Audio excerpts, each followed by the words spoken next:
ఓం శ్రీ గురుభ్యో నమః.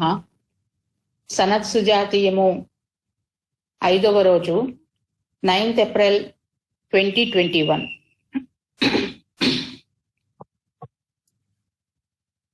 జ్ఞానులు ప్రవృత్తి ధర్మమునందు స్పర్ధ లేకయుందురు. వారు ఫలాసను వీడి విష్ణు ప్రీతికై ప్రవృత్తి ధర్మమునాచరింతురు. అజ్ఞానులు ఫలాకాంక్షచే యజ్ఞ యాగాది కర్మలనాచరించి ధూమాది మార్గమున స్వర్గాది లోకములకు పోయి అదే దారిన తిరిగి వస్తారు అని వివరించబడింది. అంతవరకు అయింది మేడం. ఈరోజు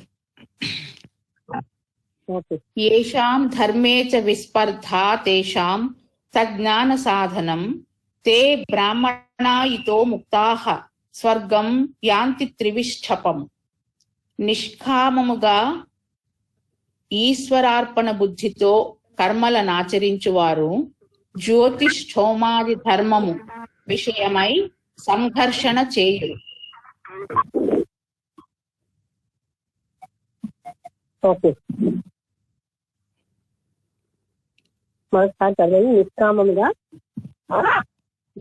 నిష్కామముగా ఈశ్వరార్పణ బుద్ధితో కర్మలనాచరించువారు జ్యోతిష్ఠోమాది ధర్మము విషయమై సంఘర్షణ చేయురు.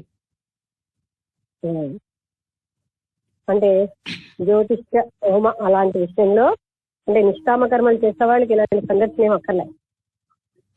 అంటే ఇదా అదా ఇది మంచా అది మంచా అలాంటివన్నీ వాళ్ళకి అక్కర్లేదు నిష్కామ కర్మలు చేసేవాళ్ళు. అందుచే వారు చేయు కర్మలు జ్ఞాన సాధనములే యగును. వాళ్ళు చేసేటటువంటి కర్మలు జ్ఞాన సాధనాలే అవుతాయి. నిష్కామ కర్మ ఎప్పుడు జ్ఞానానికి దారితీస్తాయి.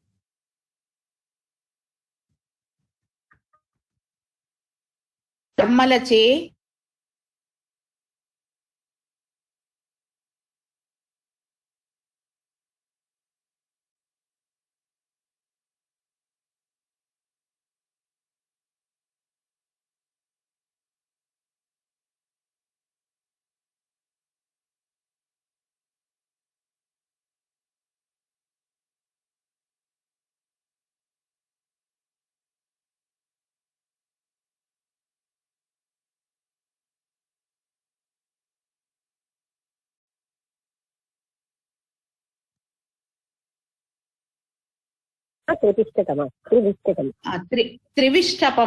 త్రివిష్టపము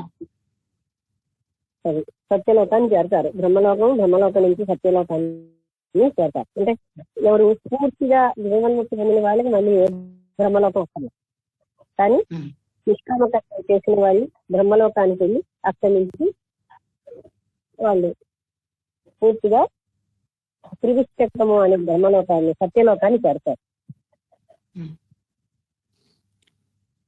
తస్య నమ్యక్ సమాచార మాహుర్వేద విదో జనాః నైనం మన్యేత భూయిష్టం బాహ్యమాభ్యంతరం జనం.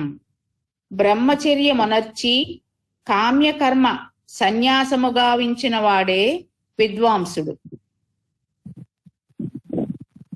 అది బ్రహ్మచర్యంతో కామ్యకర్మ సన్యాసం. అక్కడ చూడండి, కామ్యకర్మ అంటే తనకు కావలసినవన్నీ కోరికల పైన చేసే కర్మలు అవన్నిటినీ వదిలేయాలి. అంటే కామ్యం అంటే కోరికలతో చేసే కర్మల సన్యాసం చేయాలి. అంటే ఏం చేయాలి? నిష్కర్మ కర్మ చేయాలి. అటువంటి వాడే విద్వాంసుడు. అతడే బ్రహ్మనిష్ఠుడైన పండితుడు. అతడే సన్యాసి. అతడు బాహ్యమైన ఐహిక ముష్మిక ఫలముల నాశింపడు. ఆయన బాహ్యమైనటువంటి ఐహిక ఆముష్మిక కర్మల్ని అంటే ఫలాల్ని ఆశించడు. ఐహిక ఫలాల్ని ఆశించడు. ఆ తర్వాత అముష్మిక ఫలాలంటే ఇహలోకానికి సంబంధించినటువంటి పుణ్య ఫలాలు లాంటివి కూడా ఆయన ఆశించడు. అభ్యంతరములైన భార్యా బిడ్డలు గృహములను తలంచడు అని వేదవేత్తలు చెబుతున్నారు. ఆయన అంటే వాళ్ళందరి పట్ల ఆయనకి తలంచడం అంటే లంపటం ఏం చెప్తుంది. భార్యాభిడ్డలు గృహము తన వాళ్ళు తనది అవేమీ కూడా ఆయన పెట్టుకోడు. ఎందుకంటే పెట్టుకోడు, గొప్పగా ఇష్టం కాదు ఆయనకి. అంతకంటే గొప్పదేమో కన్ఫర్మేషన్ గా తెలిసిపోయింది. తెలియనంతసేపు ఇవన్నీ పెట్టుకుంటాం మనం, గట్టిగా తెలిసేది అన్నీ వెళ్ళచ్చు. ఇంకా గొప్పదేదో అదే పట్టుకుంటాం. ఇవన్నీ బాధలకి కారణం అని తెలిసిన తర్వాత వెళ్ళిన వాళ్ళు పట్టుకుంటారు, తెలిసిన వాళ్ళు ఎందుకు పట్టుకుంటారు? తర్వాత తన బంధువులు, తన పిల్లలు, తన భార్య పుత్రులే రక్షిస్తారన్న భావనలో ఉన్నవాళ్ళు వాళ్ళని పట్టుకుంటారు. వాళ్లే రక్షించుకోలేరు, వాళ్ళే నన్ను రక్షిస్తారని తెలిసిన వాడు వాళ్ళని పట్టుకోరు. అంటే బాగా తెలియడం. ఇంకా ఎక్కడో మనకు విశ్వాసం ఉండిపోతుంది ఎంత చదువుతున్నా కానీ, అందుకే పట్టుకుంటాం. ఆ విశ్వాసం పూర్తిగా పోయిన తర్వాత మళ్ళీ ఎందుకు పట్టుకుంటాం? ఓకే. యత్ర మన్యేత భూయిష్టం ప్రావృషీవ తృణోలపం అన్నపానం బ్రాహ్మణస్య తజ్జీవేన్నామ సంజ్వరేత్. సన్యాసి వర్షాకాలమందరి తృణోదకముల వలె ఆహారము మిక్కుటముగా లభించు గృహస్థుల ఇండ్లకేగి అన్నపానములను అభ్యర్థించునే కాని వారికి గల అన్నపానాదులు తనకు లేవని విచారింపడు. ఇక్కడ సన్యాసి ఏం చేస్తాడు? ఎవరింట్లో అన్నపానాదులు బాగా ఉంటాయో, అంటే వాళ్ళకే లేని వాళ్ళకంటే బాగా ఉన్న వాళ్ళ దగ్గరికి వెళ్ళి భిక్షను ఆశిస్తాడు అంతే. కానీ వాళ్ళకున్న స్థితి తనకు వచ్చేయాలని మాత్రం ఆశించదు. ఎందుకంటే తనది ఇష్టాపూర్వకంగా వదిలేసేది. అందుకని అవి తనకు రావాలని మాత్రం ఆయన కోరదు. ఇక్కడ ఉలపము అంటే దట్టముగా పెరిగిన గడ్డి అని ఇవ్వబడిందండి మేడం. ఉలపం ఎక్కడొచ్చింది? ఇక్కడ ఉలపము తృణోలపం అని వచ్చింది కదా మేడం. ప్రావృషీవ తృణోలపం అంటే వాటిని గడ్డిలో వేయవచ్చు.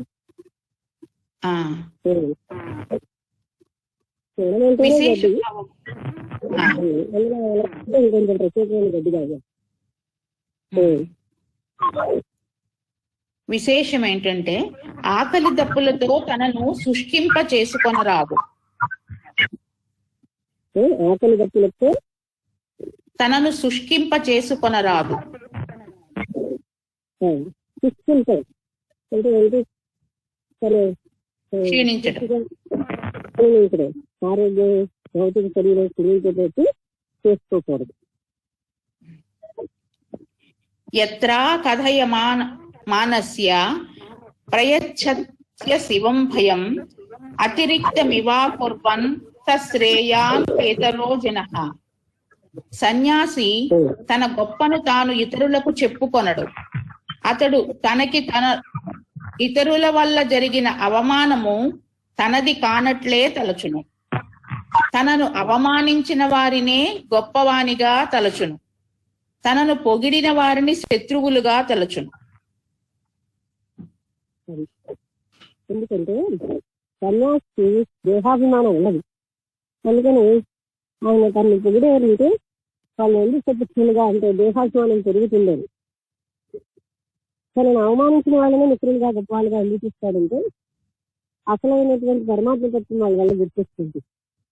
నేనేది చేయట్లేదు, భగవంతుడు చేస్తాను, ఇంకా ఇది నాకు సంబంధించిన లేదన్నట్టుగా ఆయన ఉంటారు. దేహాభిమానం ఉన్నవాళ్ళు పొగిడితే పొగిడిపోతారు, తిరిగితే పొంగిపోతారు. సన్యాసికి దేహాభిమానం ఉండదు. అందుకని ఎవరు పొగిడినా ఆయన పొంగిపోడు, పైగా పొగిడిన వాళ్ళనే శత్రువులుగా భావిస్తారు. అలాగే ఆయన ఏ విషయం మీద అంటే తను ఇహలోక విషయాలను పట్టించుకోడు. ఎందుకంటే అతను సన్యాసి. ఎందుకు తెలుసుకోవడానికి ఇదంతా ఏమీ లేదని తెలుసుకోవాలి కనుక ఆ వదిలేస్తాడు. వాటి మీద ఇంకా మమకారంతో వదలలేదు కదా. అది సన్యాసి లక్షణం. సామాన్యులు ఏంటి? పొగిడితే పొంగిపోతాయి, పొగిడితే పొంగిపోతాయి. కానీ సన్యాసి అలా చేయదు, దానికి వ్యతిరేకంగా ఉంటుంది.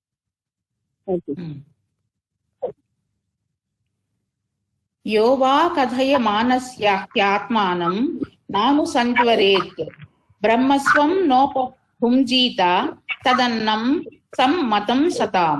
స్వం అంటే సొమ్ము, అంటే బ్రహ్మజ్ఞానికి సంబంధించిన ధనము బ్రహ్మత్వమే.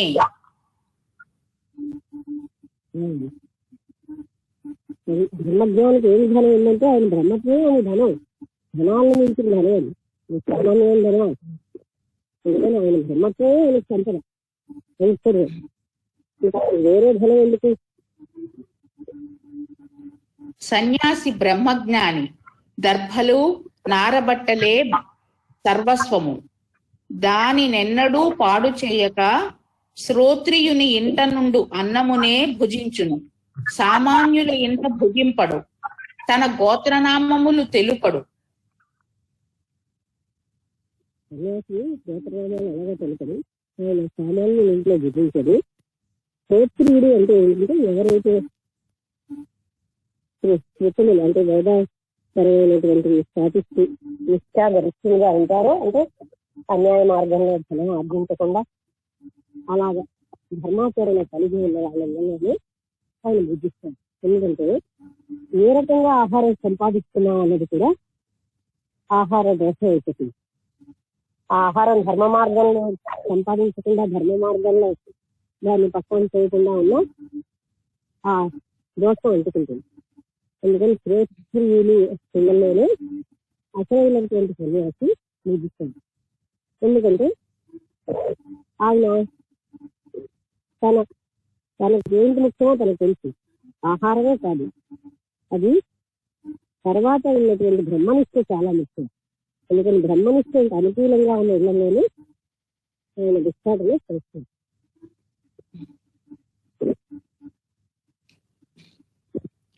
తన గోత్రనామములు తెలుపడు, చెప్పవలసినదిగా పీడించినను బాధపడడు. సన్యాసులను బ్రహ్మచారులను ఆదరించువారే సజ్జనులు, వారు పెట్టే అన్నము సన్యాసికి సమ్మతము. బ్రహ్మచారుల్ని సన్యాసుల్ని ఆదరించే వాళ్ళు చాలా రచయిస్తారు. అంటే అది అదృష్టం మనకి, వాళ్ళు గవర్నమెంట్ అబ్బాయి. అందుకని వాళ్ళు కూడా వాళ్ళ గోత్రనామాలు ఎప్పుడు చెప్పుకోరు, ఎందుకంటే అవన్నీ వదిలేశారు కదా వాళ్ళు. తన గోత్రం ఇది అందుకని అంటారు జాతిని పూర్తిగా సాధించి తీసుకుని ఆయన ఏ జాతి ఏ గోత్రం ఏమో అడగద్దు, ఆయన జ్ఞానం ఎంతుందో తెలుస్తారు. ఎలా అయితే పర్వతల వారిగా పడారసంలో జ్ఞానం సరిదస్తుంది. అంటే ఒక కత్తి ఏ వరలో ఉన్నదనేది మనకు ముఖ్యం కాదు, కత్తికి ఎంత జారి ఉన్నదనేది ముఖ్యం. అలాగా సన్యాసి తెలవైన గోత్రం ఏంటివన్నీ మనకు ముఖ్యం కాదు, సన్యాసి యొక్క జ్ఞానంతో మనకు సంబంధం.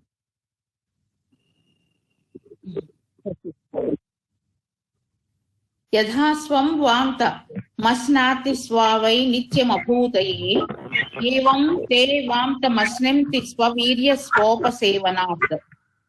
వాంతము అంటే క్రక్కబడినది, ఎంగిలి. తన గొప్ప తాను చెప్పుకొనట వాంతమే అగుచున్నది.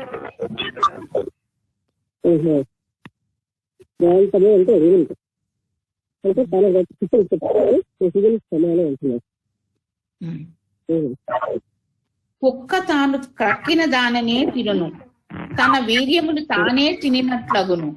తన గొప్ప చెప్పుకొని భిక్షమడుగరాదు, తాను ధర్మము చేసి దానిని తిరిగి తీసుకొనుట కూడా వాంతమే.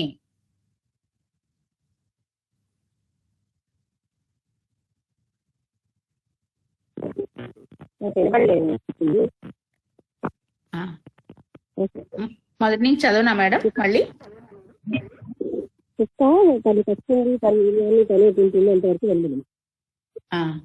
తన గొప్ప చెప్పుకొని భిక్షమడుగరాదు, తాను ధర్మము చేసి దానిని తిరిగి తీసుకున్నట కూడా వాంతమే.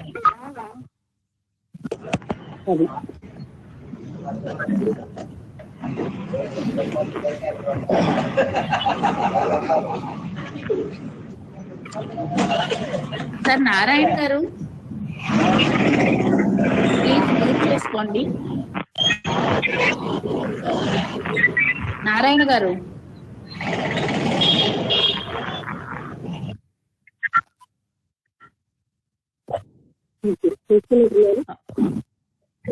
చేసి అంటే తన గొప్పతనం చెప్పుకోవడం అంటే తను అదే మనం దాన ధర్మాలు చేస్తాం కానీ అసలు ఎలా చేయాలంటే ఒకసారి ఇచ్చేసేదా అది చదువులేదని చేస్తారా గురువులేదని చేస్తారా పారేసారా మనకు అనవసరం.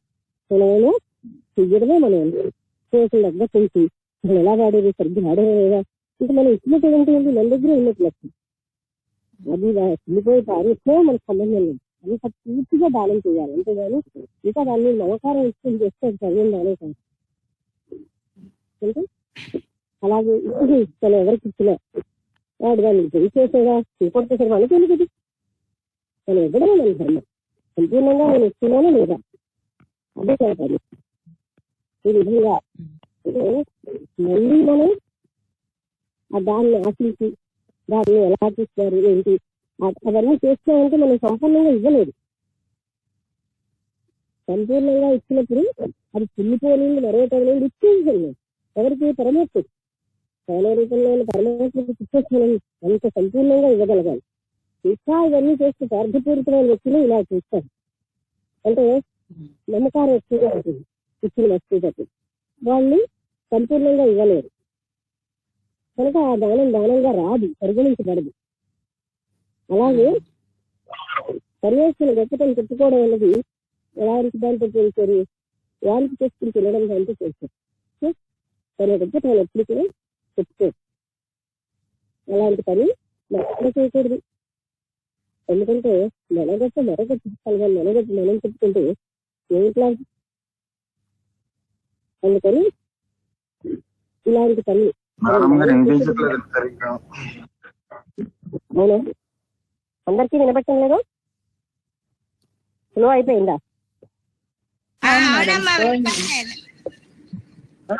నమస్తే మేడం, క్లారిటీ లేదు మేడం. మరి ఇలా వస్తానో అలా ఉంటుందేమో. అంటే దానం చేసి అది ఎలా ఉంది ఆ వస్తువు వాళ్ళు బాగా వినియోగిస్తున్నారా లేదా వాళ్ళకి బాగా ఉపయోగపడిందా లేదా ఇవన్నీ మనం చూడకూడదు. సంపూర్ణ దానం చేయడం రావాలి. సామాన్యంగా మనం ఇవన్నీ ఇలా చెయ్యం. అది సంపూర్ణ దానం కాదు, దాని ఫలితం కూడా మనకు అలాగే వస్తుంది. అర్థమైందా? అంటే అలాగే మన గొప్ప మనం చెప్పుకోవడం అనేది మంచిది కాదు. ఎందుకంటే అది చెప్పారు కదా తక్కిన ఆహారం తినడం లాంటిదని. అది అందుకనే దాన ధర్మాలు ఎప్పుడు చేసినా ఒక 10 రూపాయలు ఇస్తాం, 10 సార్లు ఆలోచిస్తాం. డ్రింక్ చేస్తాడా మరో దానికి వినియోగిస్తాడా ఇంత ఆలోచించాలా. సంపూర్ణమైన మంచి ఉద్దేశంతో ఇస్తే ఆ దానానికి కూడా బోల్డ్ పవర్ వస్తుందేమో. ఇప్పుడు సంపూర్ణమైన భావనతో ఒకసారి ఏమైంది, ఒక ఆమె పూర్తిగా మేము సింహాచలంలో భోజనం అదేదో ప్రసాదం తిని వెళ్ళాక దీనికి నేను పెట్టాలి అనే ఒక భావంతో పూరి పెట్టారు. ఎలా వచ్చిందో ఆకలి నాకు తెలియదు.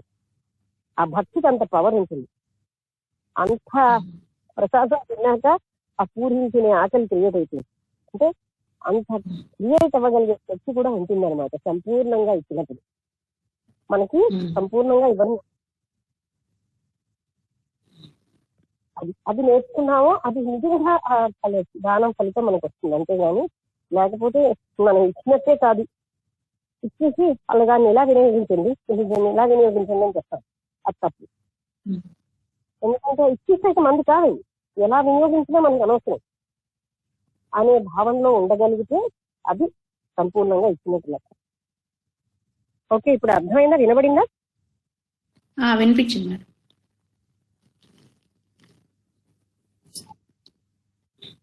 బాగుందమ్మా, ఇప్పుడు చాలా బాగుంది. నేను ఇచ్చిన దానం వల్ల లేరా, వాళ్ళకి బెనిఫిట్ ఉందా, వాళ్ళ తృప్తి పడారా, వాళ్ళ కృతజ్ఞతలు చెప్తున్నారా, ఇవన్నీ మనం ఆశించకూడదు. ఇవన్నీ ఆశిస్తున్నామంటే అది సంపూర్ణ దానం కాదు. వాళ్ళు తృప్తి పడ్డారా లేదా కూడా ఆశించొద్దు అంటారు. సిద్ధ వ్యవస్థల్లో కూడా అదే చెప్పారు. అంటే అప్పుడు దానం అవ్వదు, ఇంకా మనకి మీరు లంపటం ఉండిపోయింది. మనం ఇచ్చిన వస్తువు పట్ల మోహం ఉండిపోయింది. ఇచ్చే ఎలా వినియోగించాలన్నది మనం డిక్టేట్ చేసే అర్హత మనకు లేదు. అది 10 మందికి వాళ్ళు ఇచ్చేసేయచ్చు, అక్కడే పారేయచ్చు. అది మనం వాళ్ళకి అధికారపూర్వకంగా లేకపోతే ఏ రకంగా కూడా మనం చెప్పే అర్హత మనకు లేదు. అది నిజమైన దానం. సంపూర్ణంగా ఇవ్వగలుగుతున్నానా లేదా అనేది మనం ప్రాక్టీస్ చేయాలి. అది మనది మెయిన్ గోల్. వస్తువు ఏంటండి అనేది మనకు అర్థం. ఓకే, అర్థమైందమ్మా, బాగా వినిపించింది. ఇవాళ విధంగా వాడారా, అదే విధంగా వినియోగించారా, బట్టలు లేనప్పుడు బట్టలు ఇచ్చారా, కాదు. ఏదో మామూలు సరే అంతర్గతంగా అది మనం ఇంటికి వదిలేయాలి. అసలు అలా వదలడమే సామాన్యంగా అందరికీ చేత కాక ఈ ఇచ్చిన రూపాయి ఆయన డ్రింక్ చేస్తాడా, ఆయన మరొకటి చేస్తాడా, ఇవన్నీ మనకి ఎందుకు చెప్పండి. రూపాయి ఇచ్చేది 10 రూపాయలు 5 రూపాయలు, ఆలోచించేది గంట. అంటే ఆలోచన శక్తికి ఎంత శక్తి ఖర్చు పెడతాం. ఆ 5 రూపాయలతో ఆయన ఏం చేస్తాం? అంత అవసరమా? అవసరమని కాదు, అది అప్పుడు దానం ఎలాగెళ్తుంది, ఎలా వినియోగించాలనేది మనం చెప్పకూడదు. ఎలా వినియోగించినా మరి దత్తాత్రేయులు వారు గంటగా వస్తారు. అప్పుడు ఆయన చూసి నేను గంటడు దీనికేం దానం ఇస్తాం అనుకుంటావా? ఆయన దత్తాత్రేయుల వారు నాకు తెలియదు కదా. ఎవరు ఏ రూపంలో వస్తారో సంపూర్ణంగా ఇవ్వడం అన్నది ప్రాక్టీస్ చేయాలి. మనం ఇచ్చాక వాళ్ళు థ్యాంక్ఫుల్ గా ఉన్నారా, నన్ను చూసి మళ్ళీ నేను దానం ఇచ్చినట్టు గుర్తించారా, ఇవన్నీ ఎందుకు మనకి? వాళ్ళు కృతజ్ఞత చూపిస్తున్నారా, అవన్నీ ప్రతిపుటాన్ని పంచారా, ఇది దానం కాదు. ఇదేంటంటే బార్గెనింగ్. నేను ఇవాళ చేసాను, మీరు ఇంకోలా చూడాలి. అలాంటిది వ్యాపారం. సంపూర్ణ దానంలో ఆశించతత్వం ఉండదు. పెద్ద టీచర్ మాస్టర్ పుస్తకంలో కృష్ణమూర్తి గారు కూడా అట్లీస్ట్ చేసుకునే పని ఫలితం ఎలా ఉంది అని కూడా చూడొద్దు. ఒకటి పర్ఫెక్షన్, బాగా పని చేయాలన్నంత వరకే కానీ ఆ ఫలితం వచ్చిందా లేదా అంటే చూడద్దు. ఆ పని పర్ఫెక్ట్ గా చేసినా లేదా అన్నంత వరకే మన పని. ఓకే,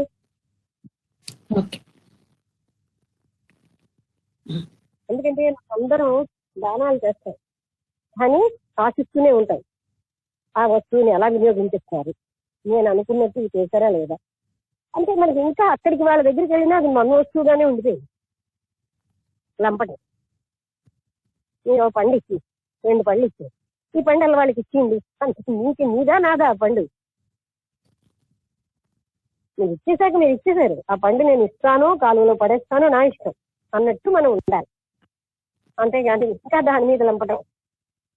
అది ఎలా వినియోగించాలో, ఎలా వినియోగిస్తున్నారు, వినియోగించిన బాగా వినియోగించారా లేదా, వాళ్ళు కూడా థ్యాంక్ఫుల్ గా ఉన్నారా లేదా, ఇదేమో దానం ఎలా అవుతుందండి?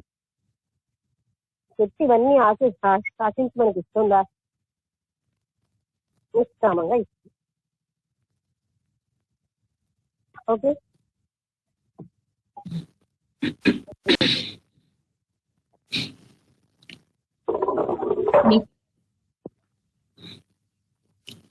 నిత్యమజ్ఞాత చర్యామే ఇతి మన్యేత బ్రాహ్మణః జ్ఞాతీనాం తు వసన్ మధ్యేతం విదుర్బ్రాహ్మణం బుధాః. బ్రహ్మవేత్తయే బ్రాహ్మణుడు. అట్టివాడు తన దినచర్యనెవరికిని తెలియనీయడు. అతడు జ్ఞాతుల నడుమనున్నను వారి నుండి ఏమియును స్వీకరింపడు, వారితో ఎటువంటి సంబంధము పెట్టుకొనడు. అంటే అసలైన బ్రహ్మజ్ఞాని లక్షణాలు. ఆయన తన జ్ఞాతులు అంటే తనతోటి ఆస్తులు పంచుకునే వాళ్ళందరితో ఉంటున్నా సరే వాళ్ళతో ఏ సంబంధం పెట్టుకోదు. తన దినచర్య ఎవరికి తెలియనివ్వడంటే అది వీళ్ళ యొక్క మైండ్ జోక్యం అంటే సీక్రెట్ గా ఇచ్చారని కాదు, వీళ్ళకి ఎందుకు పనికిరాదు. ఈ బంధాలు ఉన్న వాళ్ళ మనస్సు, మోహాలు ఉన్న వాళ్ళ మనస్సు వాళ్ళని అడ్డుతుంది. అందుకని తన దినచర్యను ఎవరికి తెలియజేస్తుంది. ఓకే, ఇంకా ఏంటండి? వారితో ఎటువంటి సంబంధము పెట్టుకొనడు, తన దినచర్యనెవరికిని తెలియనీయడు.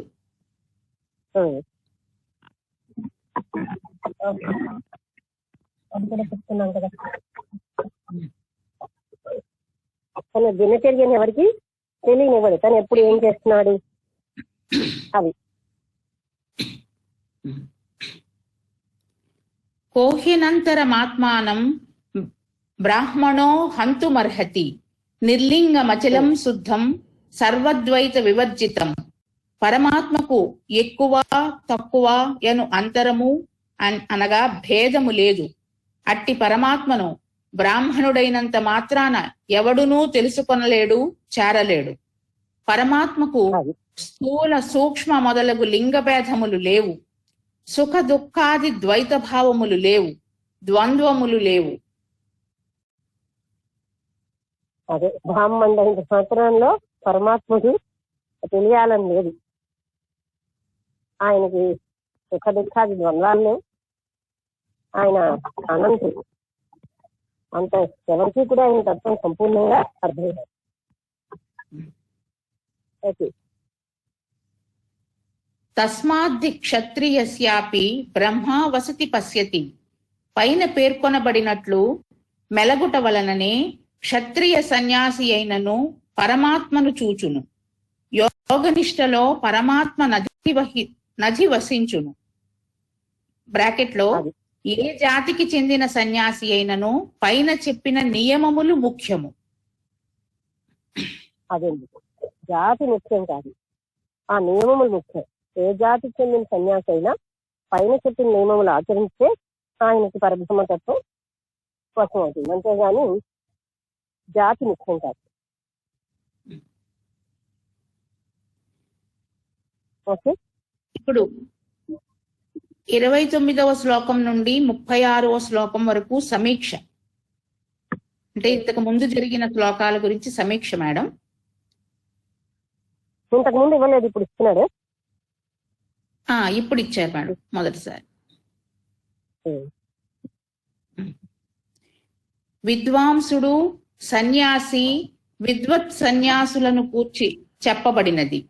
ప్రతి ఒక్కరూ కామ్యకర్మ సన్యాసము గావించి బ్రహ్మనిష్ఠులైనచో తప్పక ముక్తులగుదురు. 4 ఆశ్రమములలోని వారు ధర్మతత్పరులై నిష్కామ. ఈ సమీక్ష కనుక మళ్ళీ బోధపరచాల్సిన అవసరం లేదు కదా. ఏమైనా సందేహం ఉంటే అడిగితే నేను బోధపరుస్తాను. సమీక్ష ఆల్రెడీ మనం బోధపరిచిన విషయాలే సంక్షిప్తంగా చెప్తున్నారు.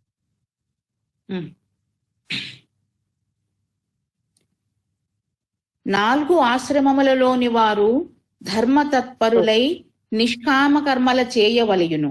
సన్యాసులను ఆదరించవలెను. వారి ఇండ్లకే సన్యాసులు భిక్షకు పోవలెను.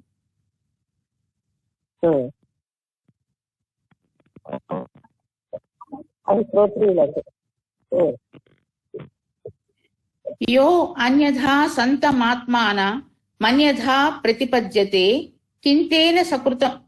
కింతేన సకృతం పాపం చౌరేణాత్మా పహారిణ.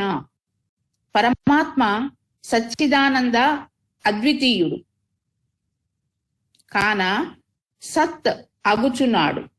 అట్టి బ్రహ్మస్వరూపము సామాన్యులకు ఆత్మగా తోచు దేహాదుల కంటే భిన్నమైనది.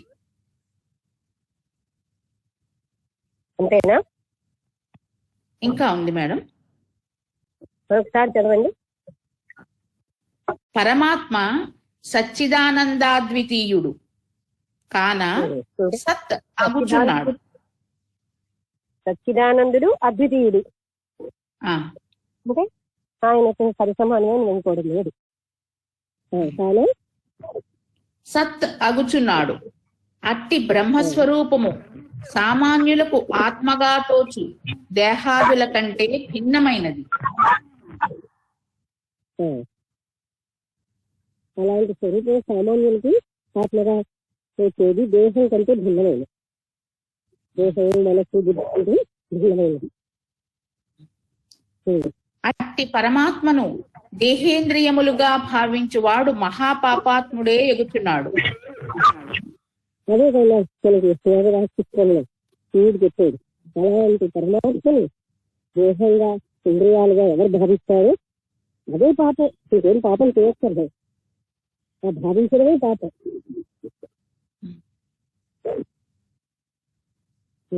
వాడు ఆత్మ కాని దానిని ఆత్మగా భావించిన కారణమున వాడు ఆత్మాపహారి అయిన చోరుడే ఎగుచున్నాడు.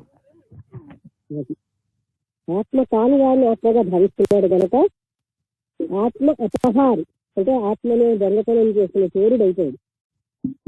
అందుకే తత్వ విధానంలో అలా చెప్తారు, దేవుడు వేరేగా ఉన్నారని తాను శరీరంగా ఉన్నానని భావిస్తూనే సత్య ఆత్మవిద్వేదం అంటే అంత పాపం.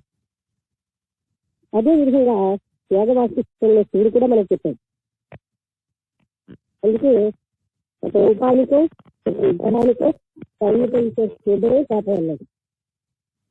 అలాగే శరీరాన్ని నేను అనుకోవడమే పాపం, బుద్ధిని నా మనస్సుని నేను అనుకోవడమే పాపం. ఓకే, అంటే ఎందుకు పాపం? పరమాత్మ తత్వం అనంతమైంది, దాన్ని పరిమితంగా చూడడమే పాపం. అంటే ఆ తత్వాన్ని మనం అపహరించుకోవాలి. ఎంత హాని చేస్తున్నావు? ఆ అనంతమైన పరమాత్మ తత్వాన్ని కుదిరిచేస్తే అది సామాన్యంగా. ఓకే, విశేష భావార్థం. నేను పరమాత్మను చక్కగా తెలుసుకొంటిని అను అహంకారి మిక్కిలి పాపాత్ముడే ఎగుచున్నాడు. ఎందుకనగా పరమాత్ముడు జ్ఞానస్థుడు, నిర్లింగుడు, శుద్ధుడు. అట్టి సత్స్వరూపమైన ఆత్మను నేను కర్తను, భోక్తను, బ్రాహ్మణుడను, క్షత్రియుడను అనుకున్న మూర్ఖుడు తనను తాను తెలుసుకొనలేక ఆత్మాపహారియే ఎగుచున్నాడు. అంటే నేను పరమాత్మను తెలుసుకున్నాను అని ఎవరైనా చెప్తే అది నిజం కాదు. ఎందుకంటే తాను ఇంకా విన్నాడు. అసలు తెలుసుకోవడం అనేది ఉండదు, అబ్జర్వర్ కూడా ఉండడు. అక్కడ పరమాత్మతత్వం అనంతమైనది, అద్వితీయమైనది, అనంతమైనది, పరిమితం కానిది. అది మాటలకి చెప్పలేనిది, మనస్సుకి అందంది. తెలుసుకోవడం ఉండదు, తెలుసుకున్నానని చెప్పే స్థితి ఉండదు.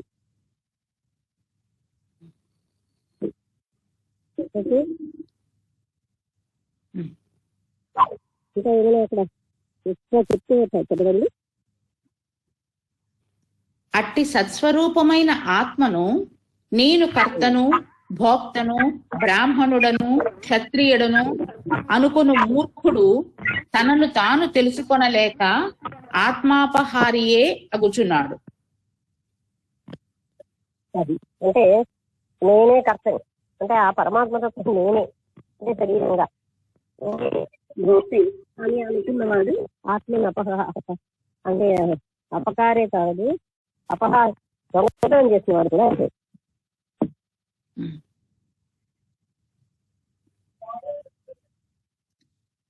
అశ్రాంతస్యాదనాదనా సమంతో నిరుపద్రవః శిష్టో. వినపడింది మేడం? వినపడిందండి. ఓకే,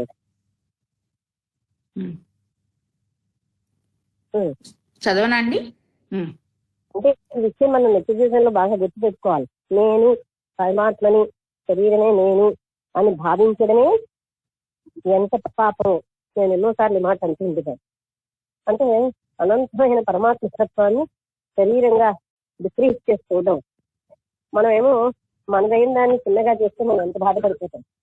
అటువంటి పరమాత్మ తత్వాన్ని రూపానికో సమస్తానికి కర్త అయిన ఆయన్ని నేను కర్త అంటే అది ఎలా ఉంటుంది? అసత్యం. అందువల్ల నేను శరీరాన్ని అనే భావన ఉన్న వ్యక్తి చేసే పనులన్నీ పాపభూషితమైన పనులే అవుతాయి. ఎందుకంటే శరీరం స్టాండ్ పాయింటే తప్పు, ఆ పనులన్నీ మరి అలాంటి పనులే. అవునా? అంటే ఎప్పుడైతే శరీరం నేను కాను, నేనే శరీరాన్ని అని భావిస్తున్నానో, నేనే మనసు నేను భావిస్తానో, మనకు వచ్చిన ప్రతి ఐడియా గొప్ప, మనమే గొప్ప అంటాం. అంటే అదేంటండి? పరమాత్ముడి యొక్క ప్రణాళికకి ఆయన తత్వాన్ని అండర్ ఎస్టిమేట్ చేసి నువ్వు నోరు మూసుకో నేనే సర్వస్వం అని చెప్పుకుంటున్నావు, ఆయన ప్రజ్ఞని మర్చిపోయి. మరి అది పాపకార్యమే కదా. ఆయన శక్తి ఇవ్వకపోతే, ఆయన సంకల్పాలు ఇవ్వకపోతే, ఆయన బుద్ధిని ప్రచోదనం చేయకపోతే ఏదైనా పని చేస్తాయా? నేను అందుకే నిన్న ఈ టాపిక్ మీద విస్తారంగా నేను మాట్లాడింటా. మనం ప్రతిక్షణము అక్కడి నుంచి వచ్చిన సప్లైలు మర్చిపోతాం. నేనే ఇదంతా నా ప్రతిభ, నా గొప్పతనం, నాకు అంటే నా శరీరం బాగుందంటే నా గొప్పతనం.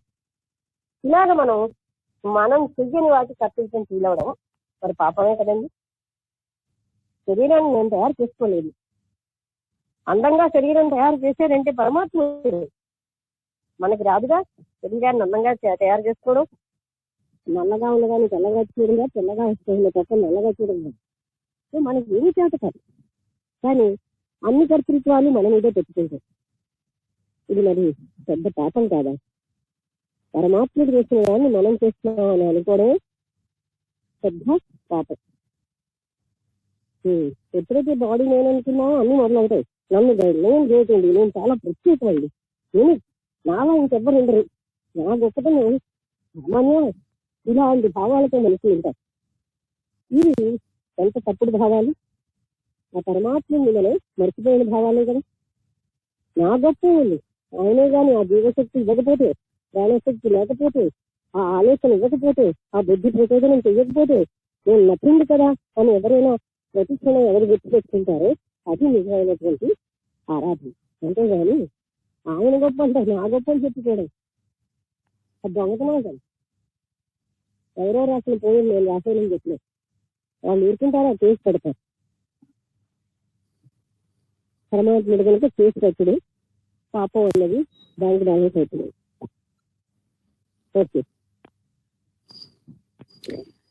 అశ్రాంతస్యాదనాదనాత్సం అతో నిరుపద్రవః శిష్టోపశిష్ట వత్సస్యాత్ బ్రాహ్మణో బ్రహ్మవిత్ కవిః. దేహేంద్రియాదులు ఆత్మగా భావించని వాడే అనాదాత యగును.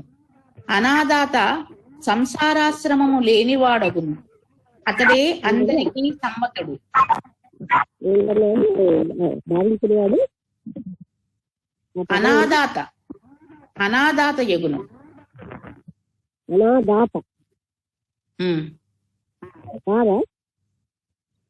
అనాదాత దా తర్వాత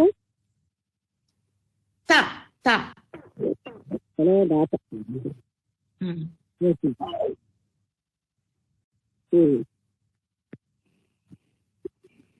సో ఎవరైతే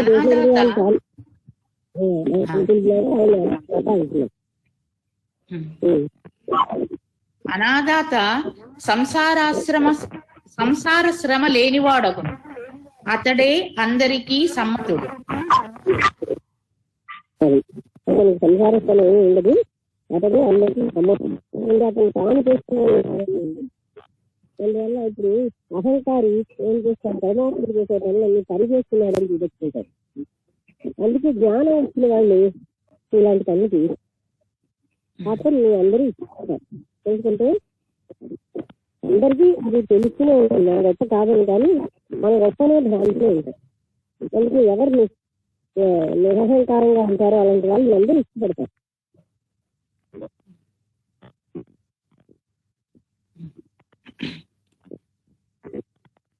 కామక్రోధాది రూపములైన ఉపద్రవములు అతనికి ఉండవు.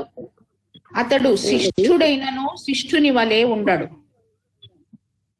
శిష్టుడైనను శిష్టుని వలె ఉండడు అంటే గొప్పవాడైనా దాని గొప్పగా కనబడ్డు. అంటే అది గొప్పని ప్రకటించుకోడు, అలాగా చెప్పడం వ్యక్తించుడు. అందరికంటే ఉత్తముడిగా చూపెట్టుకోడు. అట్టివాడే బ్రహ్మవేత్తయు కవి అనగా క్రాంతదర్శియు అగును. అతడే బ్రాహ్మణుడు. అతడే బ్రాహ్మణుడు అంటే బ్రహ్మజ్ఞానం కలవాడు, బ్రహ్మవేత్తగా ఉంటాడు. బ్రహ్మతత్వాన్ని ఎరుంగిన వాడు కనుక కర్తృత్వాలను కాదు అని చెప్పుకోడు. బ్రహ్మతత్వాన్ని కలిగి ఉంటాడు కనుక తన గొప్పని తాను చెప్పుకోడు. పుట్టుకోవడం బ్రహ్మతత్వాన్ని ఎరుంగిన వాడు బ్రహ్మడు.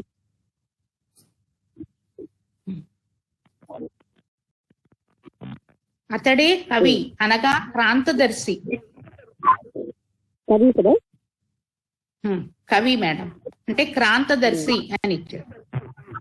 అదే అంటే కవి అనగానే చెప్పండి ఇక్కడ విద్వాంసుడు, కవి, పండితుడు ఇలాంటి విద్వాంసులలో అసలు అంటే ఆ కవి అన్న పదం అక్కడి నుంచి వస్తుంది. అంటే ఆ బ్రహ్మత్వాన్ని తెలుసుకున్నారు.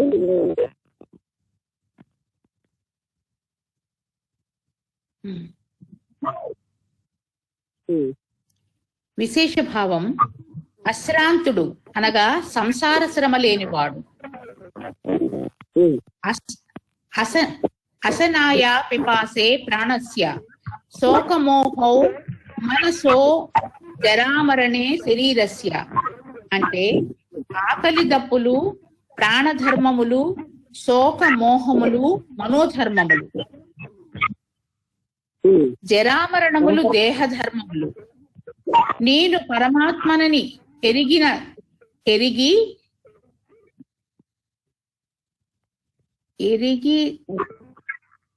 నేను పరమాత్మనని ఎరిగి తినని వాడు అనువాడు దురభిమాని, దురహంకారి.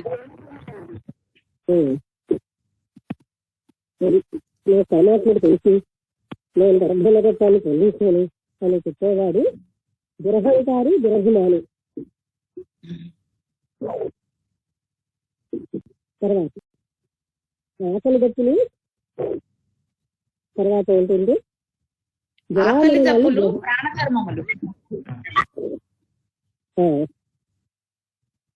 జరామరణాలు దేహధర్మం.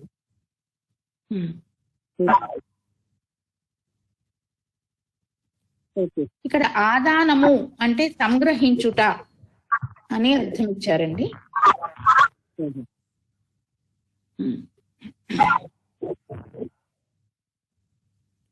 తర్వాత శ్లోకం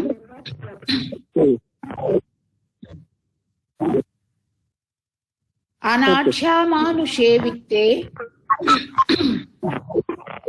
ఆఢ్యాదేవే తథాకృతౌ ఏదుర్దర్శ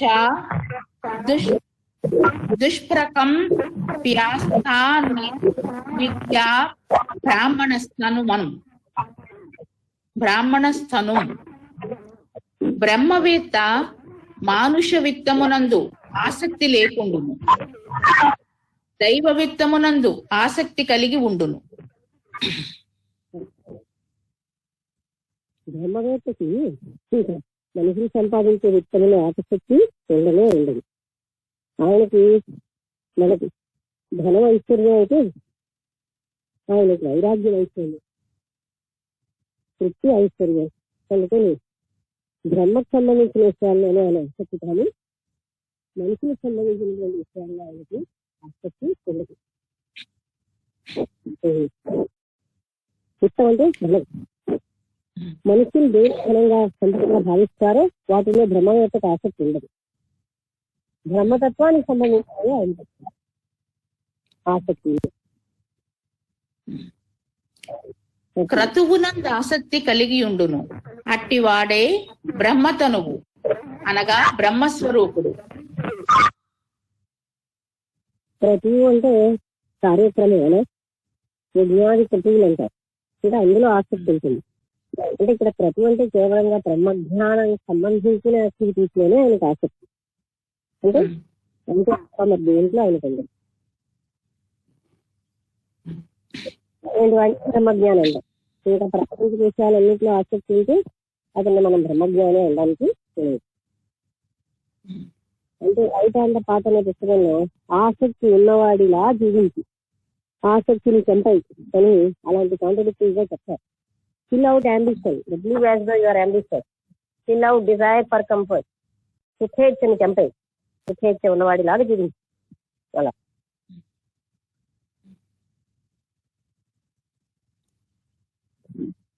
అందుచే బ్రహ్మవేత్తను ఎవరునూ ఎదిరింపజాలరు, అట్టి వాడెప్పుడునూ దుష్ప్రకంప్యుడౌ అనగా నిర్భయుడేనని తెలుసుకొనవలయును. బ్రహ్మవేత్తను ఎవరు కూడా ఎదిరించలేరు. ఎందుకంటే అతనికి వీళ్ళని ఎదిరించేటటువంటి వాటికి అతని ఏ పనులు అలాంటివి తెలియదు. ఆయన కేవలంగా బ్రహ్మతత్వం తప్ప అంటే ఇంట్రెస్ట్ ఉండదు కనుక ఆయన ఎవరు ఎదిరించగలరు అతన్ని? ఏ విషయంలో ఎదిరించగలరు? మన వస్తువులు పట్టుకుపోతున్నాడంటే మనకు కావాల్సిన ఆయన కూడా ఇంట్రెస్ట్ చూపిస్తున్నాడంటే మనం ఎదిరిస్తాం. అలాంటివి ఏమీ లేడు. అతన్ని ఎవరు కూడా ఎదిరించలేరు. ఓకే. విశేష భావం అమృతం చైవ అమృత్యశ్చ ద్వయం దేహే ప్రతిష్ఠితం మృత్యుమా పద్యతే మోహాత్ సత్యేనామృతమశ్నుతే. దేహమునకు అమృతత్వము మృత్యువు అను రెండున్నూ కలవు. మానవులు మోహము చేత మృత్యువును సత్యజ్ఞానముచే అమృతత్వమును పొందెదరు. మోహం వల్ల మృత్యు పొందితే సత్యజ్ఞానం వల్ల అమృతత్వాన్ని పొందుతారు. రెండు ఉన్నాయి. ఎవరికైతే మోహం ఉంటుందో వాళ్ళు మృత్యువుని పొందుతారు, సత్యజ్ఞాన తపన ఉన్న వాళ్ళు అమృతత్వాన్ని పొందుతారు. అది మన చాయిస్ ఎంచుకోవాలన్నది.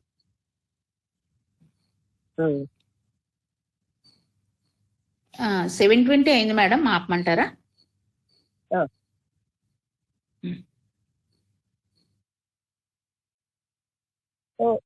ఇవాళ చెప్పిన విషయాల్ని మీ అందరికీ తెలిసినదే మరొకసారి ఇవాళ చర్చించారు.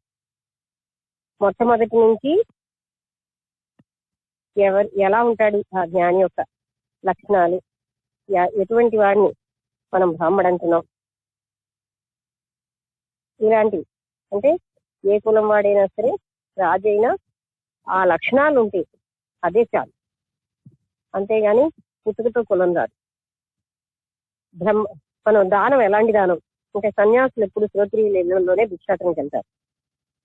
శ్రోత్రియులు అంటే ఎవరైతే శుద్ధమైనటువంటి పద్ధతుల్లో ధనార్జన చేస్తారో, ఎవరైతే శుద్ధమైనటువంటి నిష్ఠాగరిష్ఠులు అంటే ఆచారం అంటూ పట్టుకోవడం కాదు, శుచి శుభ్రం అని మానసిక శుచి, బాహ్య శుచి, తర్వాత ఇవ్వగలిగే ఉన్నవాళ్ళు, అలాంటి వాళ్ళలోనే వీళ్ళు దాన ధర్మాలకు వెళ్తారు. దానం అంటే దాన ధర్మాలకు కాదు, భిక్షాటనకి వెళ్తారు. అయితే ఎలాంటి దానం చేయాలనేది కూడా మనం చెప్పారు. దానం చేసినప్పుడు సంపూర్ణమైనటువంటి దాంతో మనం ఇచ్చేయాలి. కానీ నేను దానం చేసేనన్నా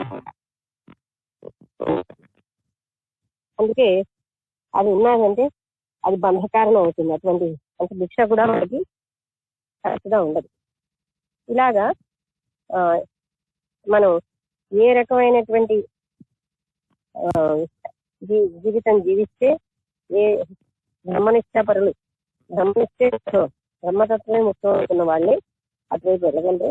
లేకపోతే ప్రాపంచిక వ్యవహారాలు వీటి పట్ల ఆసక్తి ఉన్న వాళ్ళకి అది మృత్యువే, అంటే మోహం అవి పెరిగి ఉంటాయి కనుక వీళ్ళ ఇంట్రెస్ట్ ఎప్పుడు ఇదే ఉంటుంది. అంటే అలాంటి వాళ్ళకి సత్యం, ఇందాక లాస్ట్ లో చెప్పారు కదా, సత్యనిష్టాపరులైన వాళ్ళు, సత్యం అనేది ఇంట్రెస్ట్ ఉంది, అలాంటి వాళ్ళే బ్రహ్మతత్వాన్ని పొందగలరు. ఎవరైనా నేను బ్రహ్మని తెలుసుకున్నాను అని చెప్తే అది అహంభావమే. ఎందుకంటే బ్రహ్మతత్వాన్ని తెలుసుకున్నవాడు అన్నవాడెవడు ఉండడు. ఎందుకంటే అది అనంతము, అద్వితీయము. అది అబ్జర్వరే లేని పరిస్థితిలో ఉంటుంది కనుక నేను తెలుసుకున్నానని చెప్పేవాడు అక్కడ ఉండదు. అబ్జర్వర్ అంటే ఉప్పు బొమ్మ వెళ్ళి సముద్రంలో కలిసిపోయినట్టుగా అబ్జర్వర్ లేడు, ఇంకా నేనేం తెలుసుకున్నానని చెప్పడానికి ఉండదు. ఎవరైనా అలా చెప్పాడంటే అది నిజం కాదు, అంటే ఆయన అహంభావి. ఇంకా ఏంటండి ఇందులో మనం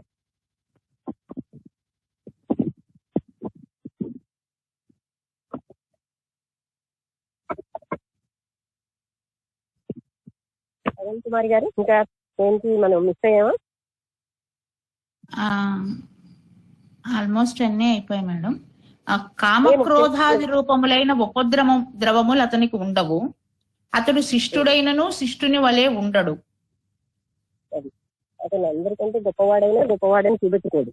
ఎందుకంటే వాళ్ళకి అహంభావం ఉండదు. శిష్టుడైనా శిష్టుడిగా ఉండడు. అందరికంటే సుప్రీం స్టేజ్ లో ఉన్నా తాను సుప్రీం స్టేజ్ లో ఉన్నానని చూపించుకునే స్థితి ఉండదు అక్కడ. ఓకే, ఇప్పుడు మీరు చెప్పండి. వాళ్ళకి చెప్పిన చదువు మనం తెలుసులే, ఆల్రెడీ మనం అన్ని అధ్యయనం చేసుకునే, కానీ మరి కొంచెం ఎక్కువగా వాటిని ముఖ్యంగా మనం ఎవరికి దానం ఇచ్చినా ఆ ఫలితాన్ని ఆశించేటట్టు పని ఫలితం వచ్చిందా లేదా అనే భావంతో చూసుకోకూడదు. దానివల్ల సంపూర్ణమైన కర్మ జరగదు.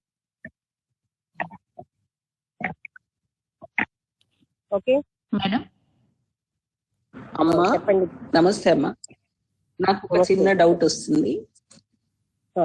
ఇప్పుడు దానం ఇచ్చిన వాళ్ళు ఓకే మేము దానం చేశామని చెప్తుంటే తీసుకున్న వాళ్ళకి కూడా ఎఫెక్ట్ ఉంటుందా అమ్మా ఏమైనా?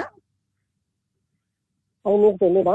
మీకు ఎవరో ఏదో ఇచ్చారు, మీకు ఎవరో ఇచ్చారు, ఆ ఫంక్షన్ లో మీరు వెళ్ళారు, నేను ఇచ్చానండి అందుకని అని అందరూ చెప్తారు. మీకు ఎలా ఉంటుందండి? అది మనకి ఆల్రెడీ తెలిసిన విషయం.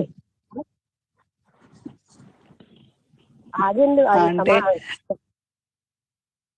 వాళ్ళకి ఎలా ఉంటుందని కాదు, ఇచ్చిన వాడికి కూడా సంపూర్ణంగా దానం చేసిన ఫలితం రాదు.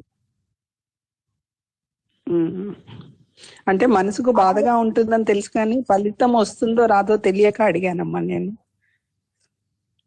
ఎందుకు తెలియదండి? ఇప్పుడు ఏదైనా వచ్చి 10 మంది ఎదురుగుండా అడ్వర్టైజ్ చేసుకుంటూ ఉంటే మీకు ఎలా ఉంటుంది చెప్పండి? ఏంటి అంటే సంపూర్ణంగా చేయకపోవడం వల్ల వచ్చే ఫలితాలు. తర్వాత యోగ వాస్తు చెప్పినట్టుగా నేను దేహాన్ని అని భావించడమే పాపం. ఆ భావనే మనం పాపం. దేహము మనస్సు బుద్ధి నేను కాను, కానీ నేను దేహాన్ని, నేను మనస్సుని, నేను బుద్ధిని అనే భావనే పాపం. ఆ భావన వల్లే మనం అన్ని రకాల తప్పు. భగవంతుడు ఇచ్చినటువంటి శక్తి నా శక్తి అని మనం అనుకోవడం కూడా ఆయన్ని మర్చిపోయి ఆ పరమాత్మ తత్వాన్ని మర్చిపోయి అన్ని నా గొప్పని చెప్పుకోవడం మహాపాపం అని చెప్పారు. పెట్టుకోవాల్సిన విషయం. ఎందుకంటే శివుడికి యోగవాసిష్టంలో వశిష్ఠ మహామునికి అలాగే అనంతమైన పరబ్రహ్మతత్వాన్ని పరిమితం చేసి విగ్రహాలకి పూజించడం ఎంత పాపము, తాను శరీరాన్ని అంత పాపం. బాహ్యమైన పదార్థాలు పువ్వులు పూజించడం మరో పాపం అన్నారు. ఎందుకంటే అనంతమైన అది అందరికీ సంబంధించి, అంటే అనంతమైన ఆ పరబ్రహ్మ తత్వాన్ని ఒక రూపానికి, విగ్రహానికి, ఒక ఫోటోకి పరిమితం చేస్తున్నామంటే అది మనం చాలా పాపం. అందుకే శంకరాచార్య గారు నువ్వు చేసిన పాపాన్ని క్షమించగా నువ్వు అనంతంగా ఉన్నా, నిన్ను నేను క్రీడలోని మందిరాల్లో చూడడానికి వచ్చేది ఇది నేను చేసిన మొదటి పాపం నేను క్షమించగా అని అడుగుతారు. తర్వాత ఇలాంటి ఉండగా నువ్వు సృష్టించిన పుష్పాలతో నేను నిన్ను పూజించాను, ఇది నేను చేసిన రెండో పాపం, నన్ను క్షమించని అడిగేది. ఏంటి మనం వింటాం కానీ మన కార్యక్రమాలు ఏమో ఏం ఫలితం అనే భావంతో ఉంటాం. మనం అన్ని కార్యక్రమాలు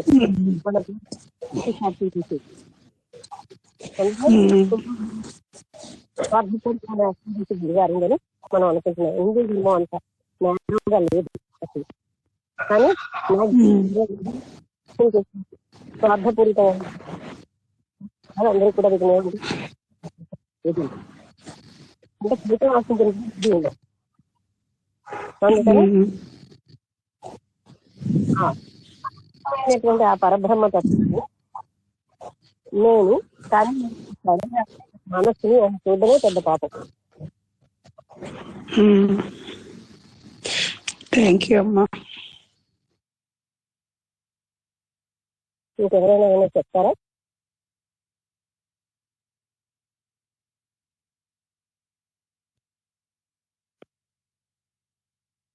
నమస్తే అమ్మా, నేను ప్రసాదరావు మాట్లాడుతున్నాను.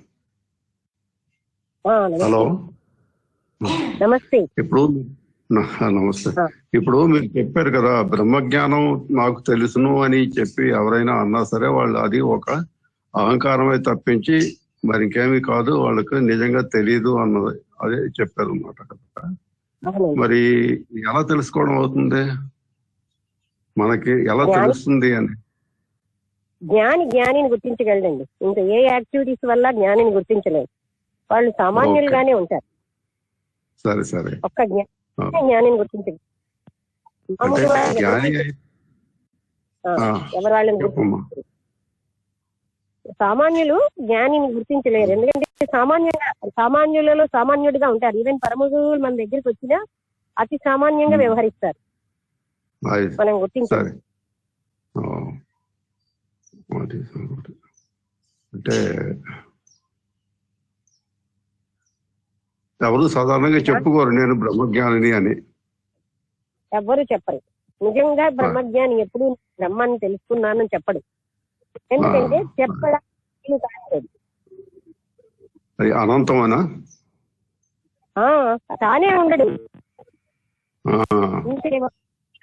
అలాంటి స్థితి అది. సరే సరే సరేనమ్మా, ఉంటాను. ఓకే, ఎవరైనా ఏమైనా ప్రశ్న అయినా అడగండి, లేకపోతే మీకు తెలిసిన విషయాలు చెప్పండి.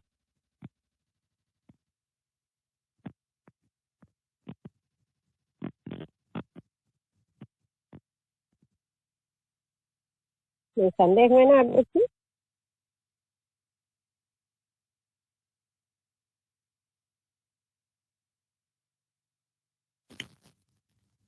మేడం, చెప్పండి. ఇప్పుడు దానం ఇచ్చాక మళ్ళీ దాని గురించి మనం ఆలోచించకూడదు ఒక క్షణమైనా అనేది అర్థమైంది మేడం. ఇప్పుడు అపాత్ర దానం అనేది ఏ సందర్భంలో వస్తుంది? మనం చేసే దానాలు బాగా ధనవంతుని కూర్చోబెట్టి టిఫిన్ భోజనం అన్ని పెడతాం. అంతేగాని సహాయం అత్యవసరంగా అంటే ఆకలితో ఉన్న వాళ్ళకి ముందు దానం ఇచ్చిన దాని సంగతి గంట ఆలోచిస్తాం. ఇచ్చే రూపాయి 5 రూపాయలు 10 రూపాయలు అంత ఆలోచన శక్తి అక్కడ పెట్టలేదు. సంకల్పం పెట్టి ఇది వాటి యొక్క మంచికి ఉపయోగపడేది సంకల్పం పెడితే చాలు కదా. అసలు అప్రదానం అనేది ఒక స్థితిలో ఏం పర్వాలేదు, మన సంకల్పమే మనకి కర్మ. అర్థమైనా? మంచి సంకల్పంతో మీరు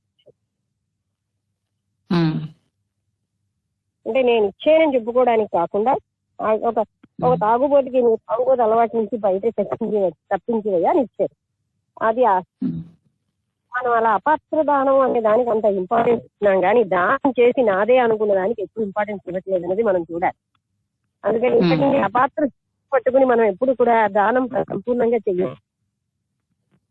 పట్టుకుంటారు, ఎవరికి ఇచ్చినా వాళ్ళు అంటున్నారా బాగుంది చేస్తున్నారా, ఇవన్నీ మనకి ఎందుకండి, ఇచ్చేయడమే మన పని. అలా సంపూర్ణంగా ఇవ్వగలగడం అలా. ఒక 2 రూపాయలు ఇచ్చి వాడు తాగుపోతా లేదా ఎందుకు మనం ఆలోచించి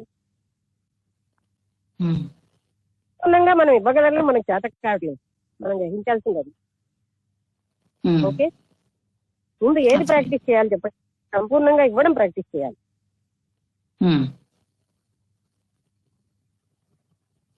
అర్థమైంది.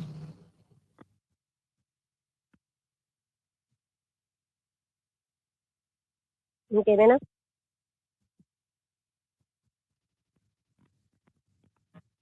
₹2 ఇచ్చి 200 రూపాయలు మానసిక శక్తి ఖర్చు పెడతాం. ఇది అపాత్ర దానమా పాత్ర దానమా అనిపించింది. అది అంత అవసరమా?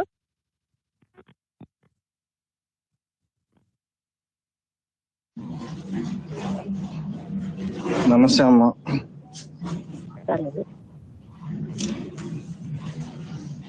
ఈరోజు సన్యాసి ధర్మాలు బాగా చెప్పారమ్మా. అంటే సన్యాసి ఎలాంటి లక్షణాలు కలిగి ఉండాలి అన్న దాని గురించి బాగా విపులీకరించారమ్మా. ఎందుకంటే ఇప్పుడు మనం చాలా మందిని చూస్తున్నాం. అంటే మీరు చాలా సార్లు చెప్పారు, అంటే వదిలేయాలంటే ఏంటి, నీ ఆలోచనలను వదిలేయాలి. అంటే మనం కాషాయ వస్త్రం ధరించినంత మాత్రాన మన సన్యాసి అనలేం. అంటే సమస్యాన్ని త్యజించినటువంటి వాడు ఇప్పుడు మనం చూస్తే ఈ స్వామీజీలు వీళ్ళు చాలా సన్యాసులు వీళ్ళు రాజకీయాల్లో దూరిపోతున్నారు, లేదో చేస్తున్నారు, వాళ్ళే మనకంటే ఎక్కువ సంసారంలో ములుగు ఉంటున్నారేమన్నంత ఫీలింగ్ వస్తుందమ్మా.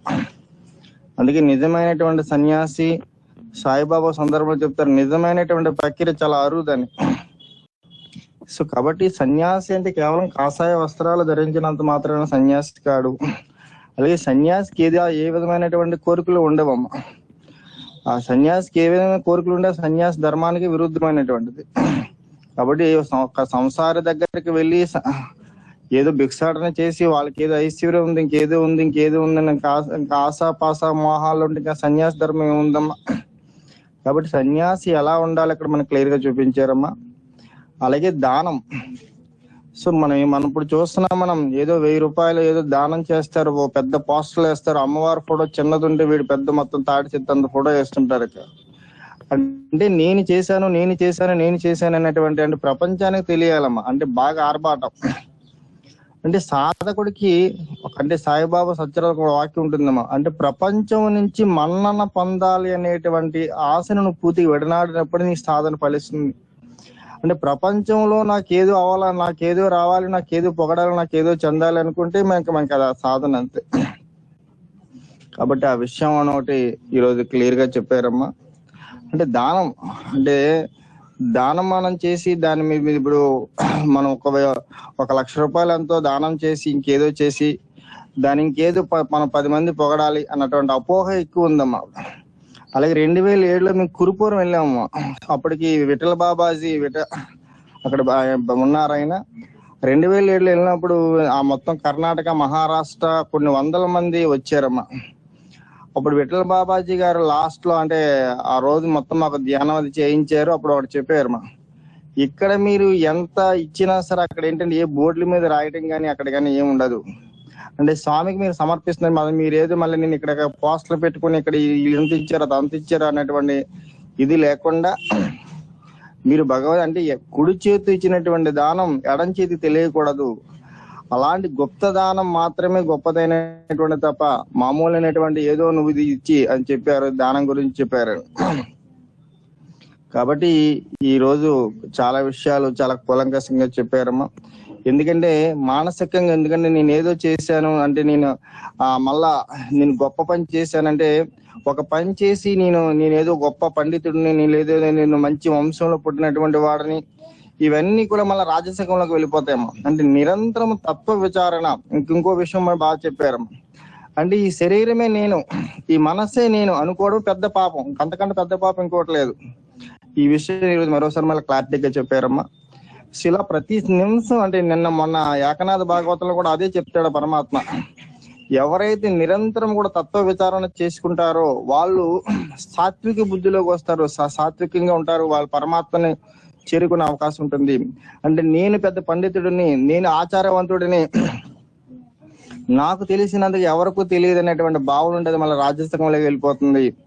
సో ఈ రాజసికం తామసికం అనేటువంటి మళ్ళీ ఇవన్నీ కూడా మళ్ళీ ఏంటైపోతుందంటే మళ్ళా జనన మరణ సక్రమంలో పడేస్తే తప్ప నిరంతరము కూడా ఎవరైతే తత్వ చింతన చేస్తారో అలాంటి వాళ్ళు మాత్రం పరమాత్మ సాన్నిధ్యాన్ని పొందుతారు అని చెప్పడం. అందుకే అంటే మీ క్లాస్ అయిన తర్వాత మేము ఏ గ్రంథాలు చదివినా చాలా క్లారిటీగా మాకు అర్థమవుతున్నాం. అది చెప్పే విషయం ఏంటంటే, ఇంతకుముందు గ్రంథం చదివినప్పుడు ఏదో 1-2 సార్లు అటు ఇటు కొట్టుకునేవారు. ఇప్పుడు అలా కాకుండా ఏ గ్రంథం చదివినా సరే అది మాకు చాలా క్లారిటీగా అర్థమవుతున్నాం. అది ఎంత బాగా అర్థమవుతుందంటే అడిచి పండు తిరిగి ఒలిచి నోట్లో పెట్టినట్టు అంత విధంగా అర్థమవుతుందమ్మా. కాబట్టి ఇలాంటి జ్ఞానం, అంటే ఈ జ్ఞానం మా ముందుకు ఎందుకు వస్తుంది అంటే, మేము కూడా మాలో ఏదైతే లోపాలైతే ఉన్నాయో ఇంతకు ముందు అవన్నీ వదిలించుకుని తరించడానికి ఇలాంటి గొప్ప జ్ఞానం భగవంతుడు మీ ద్వారా మాకు అందిస్తున్నాడమ్మా. ఇలాంటి గొప్ప అవకాశం ఎవరికి రాదు, మాకు వచ్చింది. కాబట్టి ఇది మేము ఈ జ్ఞానాన్ని విని మేము తరించడమే కాకుండా ఒకవేళ ఇంకా మేము గొప్ప జ్ఞానాన్ని పొందామనుకోండి, ఆటోమేటికల్ గా సరౌండింగ్స్ అన్ని కూడా అది అయిపోతాయమ్మా, ప్యూరిఫై అయిపోతాయి. కాబట్టి ఇలాంటి గొప్ప జ్ఞానం అందిస్తున్నారమ్మా. ఇలాంటి గొప్ప జ్ఞానం అందించిన మీకు సతకోట నమస్కారాలు. గురువం తత్సత్. నమస్తే. రాజస గుణం రావడం కాదు, మామూలుగా మనం చేస్తున్న ప్రతిదానికి ఫలితం ఆశిస్తాం. ఇచ్చిన ప్రతిదానికి ఫలితం ఆశిస్తే అసలు శాంతి గారు అన్నట్టుగా పొందినవాడు ఆనందంగా ఉండడు. ఎలాగాని అది అనుభవమే.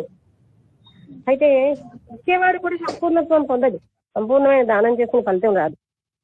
వస్తువుతో లంపటం ఉండిపోయింది మనకి, ఇంకా మనకు కావాలి వస్తువు ఇంకా ఉండిపోయింది కనుక మనం సంపూర్ణంగా ఇవ్వలేకపోతున్నాం.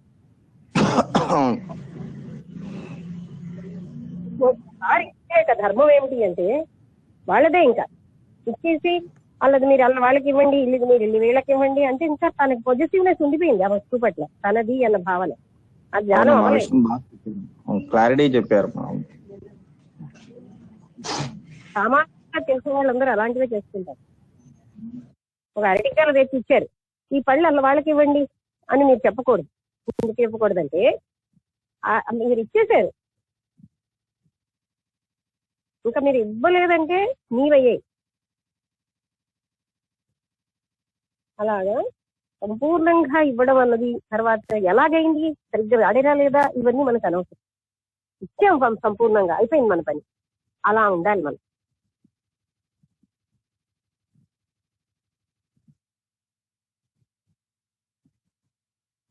అది ఎంత ఆనందాన్నో కలిగిస్తుంది అలా సంపూర్ణంగా ఇవ్వడం. అమ్మా ప్రసాదరావు. ఓకే, నేను ప్రసాదరావు. ప్రసాద్ గారు చెప్పండి. నమస్తే. ఇప్పుడు దానం గురించి చెప్పారు కదా. ఇప్పుడు అంటే నా ఉద్దేశం ఎలా ఉందంటే, ఇప్పుడు అవతల వాళ్ళ పరిస్థితిని బట్టి మనకు వాళ్ళకి హెల్ప్ చేయాలని అనిపిస్తుంటుంది, కానీ మన పరిస్థితి కూడా బాగుండదు. అటువంటప్పుడు ఎవరి దగ్గర అయితే ఉన్నదో వాళ్ళకి పరిస్థితి అంతా విపులీకరించి అంటే చెప్పి వాళ్ళ ద్వారా ఇప్పించడం, అది దానం కింద వస్తుందా లేకపోతే హెల్పింగ్ కింద వస్తుందా, అది ఏ విధంగా ఇదవుతుందని. కానీ వాళ్ళకి ఉన్న అది కానీ వాళ్ళ సాధక బాధకాలు మనకు తెలియవు కదా. సామాన్యంగా మామూలుగా అందరు ఎలా భావిస్తారు, ధనం ఉన్నది కనుక వాళ్ళు మనకి నేను ధనం వాళ్ళ దగ్గర ఉంది కనుక వాళ్ళు దానం చేసుకోవచ్చు అనుకుంటారు. కానీ అక్కడ వాళ్ళ మానసిక కండిషన్, వాళ్ళకున్న ధనవంతులు గుప్తంగా ఉంచుకుంటారు వాళ్ళ బాధలన్నిటినీ. ఆ సాధక బాధకాలు మనకు తెలియదు. ఆ సలహా కూడా అంత మంచిది కాదు. ఎందుకంటే ఆ ఎవరి బాధలు వాళ్ళకు ఉంటాయి. ఇప్పుడు ఎంత చెట్టుకి అంత గాలి అన్నారు. వాళ్ళకి ఇప్పుడు ఎక్కువ ధనం ఆర్జించే వాళ్ళు ఎక్కువగా విలాసాలకు ఖర్చు పెడతారు, విలాసాలకో మరదేనికో దానికి. అందువల్ల మనం చేయడం వరకే కరెక్ట్. ఇంకోరికి దానం చేయాలనుంది, నువ్వు ఎవరి పేరునైనా చెప్పంటే అప్పుడు మనం చెప్పచ్చు. ఎవరు నీడివో నాకు చెప్పు. ఒక సూర్యారావు గారు విజయనగరంలో ఉండేవారు. ఆయన అడిగేవారు, అమ్మ అంటే ఇలాగా నేను డబ్బులు ఇవ్వాలనుకుంటున్నాను, ఆమె తీసుకుంటుందా అని ఒక ఆవిడ అంటే, ఆవిడకి బాగా ధనవంతురాలు. నేను ఆవిడని రెడీ చేశాను, తీసుకోండి, అహంకరించకండి, మంచి మనసుతో ఇచ్చిందని ఆవిడకి ఆయనకి చెప్పాను, ఇవ్వండి అని. అంటే అంతేగాని ఆయన అడిగేవారు, ఎవరైనా సహాయంలో కావాల్సి ఉంటే నాకు చెప్పండి అని. సో అలాంటి వాళ్ళకి చెప్పాలి. తన దగ్గర ధనాన్ని సద్వినియోగం చేయాలని. ఆయన భార్య బెడ్ రిడెన్ అయినా ఒకసారి పిక్నిక్ వేస్తే పిక్నిక్ లో ఎవరికి ఎంత ఖర్చు అయినా భోజనానికి కానీ అన్ని మీరే పెట్టుకోండి అని చెప్పారు.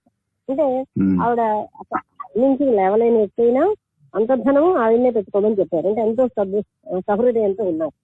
ఆయన అలాగే ఉండేవారు. అంటే అది వేరు, సహృదయంతో చేసినటువంటిది దాని ఫలితం దానికి ఎప్పుడు ఉంటుంది. అలాగే అడిగారు అనుకోండి, నాకు ఎవరైనా మంచి వాళ్ళని తెలియజేయి, నేను దానం చేయాలనుకుంటున్నాను అంటే అప్పుడు మనం చెప్పచ్చు. ధనం ఉంది కదా అని మనం ఆశించాలి. ఉంటాయి కదా. అంటే అవతల వాళ్ళకి కూడా ఉద్దేశం ఉన్నది అనిపించినప్పుడు పర్వాలేదు అనమాట. ఉద్దేశమే ఉంది, లేకపోతే వాళ్ళకి ఇంకా ఏమేమి ఉన్నాయో మనకి తెలియదు. వాళ్ళు ఎవరికి ఎన్ని ఇచ్చుకోవాలో అవన్నీ మనకి తెలియదు.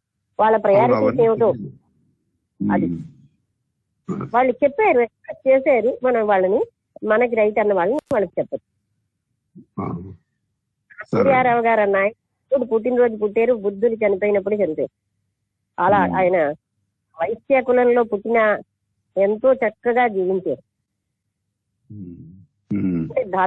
ధనాన్ని సద్వినియోగం చేసుకోవడం కూడా రావాలి. రేపు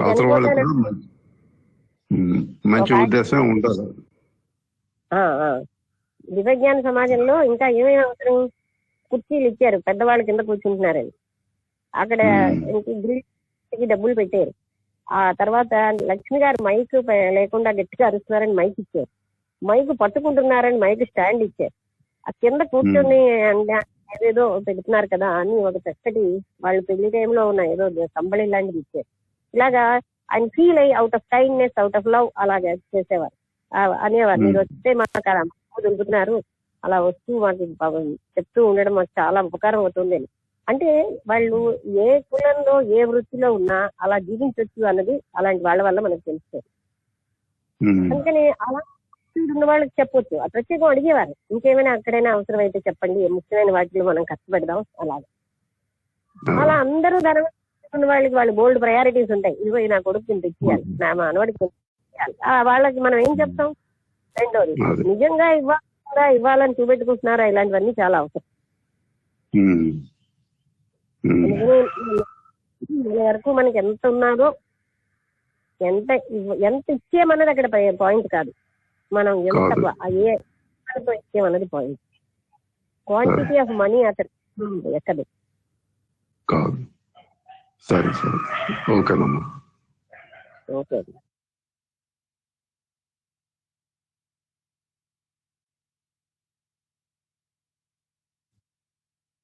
మనం ముఖ్యంగా ఈ పాయింట్ నేను ఎందుకు హైలైట్ చేస్తున్నానంటే, ఇచ్చిన వాళ్ళందరూ ఇవ్వడం అనేది సంపూర్ణంగా ఇవ్వటం లేదు ఎవరికి. ఆ పాయింట్ కోసమే నేను అందరికీ చెప్తున్నాను. మనం ఇచ్చాము, అది అపాత్రదానమా పాత్రదానమా తర్వాత ఆలోచించదు. ముందు నేను సంపూర్ణంగా ఇవ్వగలుగుతున్నానా లేదా, అది ఇంకా చాలా ఇంపార్టెంట్. అది మనం మన చేతుల్లో ఉంది ప్రాక్టీస్ చేయడం.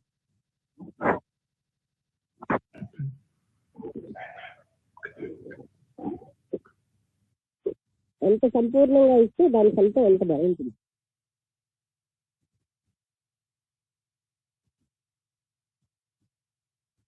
నాకు ఇలాగే మంగళపాలెం పెద్ద సిద్ధాంతి గారు పరిచయం. 10 రూపాయలు ఆయనకి ఏమి ఇవ్వాలో తెలియక 10 రూపాయలు పెట్టి ఇచ్చాను. ఆ ప్రశ్నకి ఆయన వల్ల అవ్వకపోతే వెనక్కి ఇచ్చేస్తారు. వెనక్కి ఇచ్చేసేటప్పుడు నేను సంపూర్ణంగా ఇచ్చాను కదా అని, మీరు దాన్ని మంచి పనులకు ఉపయోగించండి అని కొంచెం భయంగా చెప్పాను. అంతే. ఆ ఒక్కటే పరిచయం ఆయనకి నాకు. దాన్ని ఆయన ఇలాగా తీవ్రంగా చూసి ఇంకెన్నో విషయాలు చెప్పారు. అంటే ఆ పరిచయానికి కారణం ఏంటి అంటే, సంపూర్ణమైన మనసుతో ఇచ్చేసాను కదా, తీసుకోవడానికి ఇష్టం అనిపించలేదు. అందుకని మీరు ఎన్నో మంచి పనులు చేస్తున్నారు, దాన్ని వినియోగించండి అన్నాను. అంతే.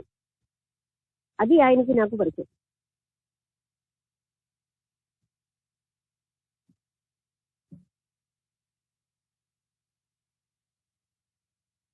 ₹10 10,000 రూపాయల కాదు, భావన.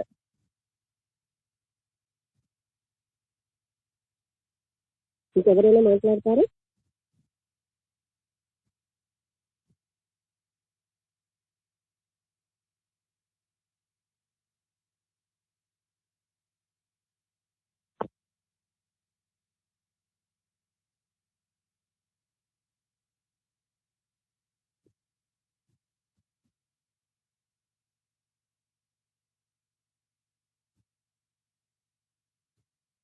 ఇందులో సన్యాసానికి ఎవరికైనా అలాగే మనం అలవాటు చేసుకోవాలి. సన్యాసికి ఇచ్చే రసాలు తీసుకోండి. రెండోది, ఎవరికి కూడా మనం ప్రతిఫలం ఆశించకుండా పని చేసుకుంటూ వెళ్ళిపోతే అది ఎంతో ఆనందదాయకంగా ఉంటుంది.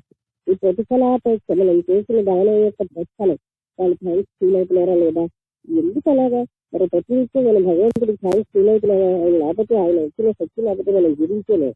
ఆయన మర్చిపోయి జీవిస్తాం. ఏమైనా అంటే అలా విగ్రహాన్ని పూజ చేస్తాను కదా, చాలా పని అయితే థ్యాంక్స్ చెప్పడం అనుకుంటాను. ఆయనకి 5 నిమిషాలు అరగంట పూజ చేసేస్తాం, అయిపోయింది నా పని. మరి ప్రతినిత్యము ఆయన శక్తి లేకపోతే మనం జీవించలేకపోతున్నాము. మనమేమో థ్యాంక్స్ చెప్పము, మనకేమో అందరూ థ్యాంక్స్ చెప్పాలా. ఏ థ్యాంక్స్ చెప్పకపోయినా ఆయన నిరంతరంగా తన కర్తవ్యాన్ని చేస్తూనే ఉన్నాడు. సూర్యుడి యొక్క గొప్పతనం ఆయనకి మనకు ప్రతినిత్యం గుర్తు చేసుకోపోయినా ఆయన మనకు ప్రాణశక్తిని ఇస్తూనే ఉన్నాడు. ఇలాగ మనం ప్రకృతిలో చూస్తే ఎన్నో నిష్కామ కర్మలు మనకు కనిపిస్తాయి. మానవుడే నిష్కామ కర్మ చేయట్లేదు.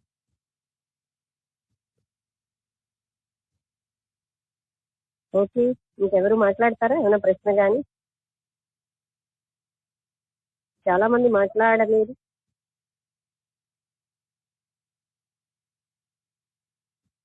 సరే, అయితే ఎవరు మాట్లాడకపోతే ముగించేద్దాం. అలా లేకుండా సంపూర్ణంగా మంచి మనస్సుతోనే దానం చేయాలనేది వాళ్ళు చాలా ప్రాముఖ్యమైన విషయంగా చెప్పారు. అది తప్పకుండా అది మనం పాటించాల్సింది. చేసాము అనేది ఎక్కువగా మనసులో పెట్టుకోకూడదు, దాని గురించి మర్చిపోగలగాలి. ఏవి ఆశించకుండా, ప్రతిఫలాపేక్ష లేకుండా సంపూర్ణమైన మనస్సుతోనే దానాలు ధర్మాలు అనేది చేయగలగాలి అనేది చాలా ప్రాముఖ్యమైన పాయింట్ ఈరోజు. తర్వాత ఏమో బ్రహ్మజ్ఞానం తెలియటం అంటూ ఉండదు. బ్రహ్మజ్ఞానం అనేది డైరెక్ట్ గా అనుభవించటమే, కానీ అలా చెప్పుకునే వాళ్ళు అయితే వాళ్ళు జ్ఞానులు కానట్టే అని చెప్పి ఒక పాయింట్ బాగా విశదీకరించాడు. ఈ 2 అతి ముఖ్యమైన విషయాలుగా తెలుసుకున్నాం. సంతోషం మేడం.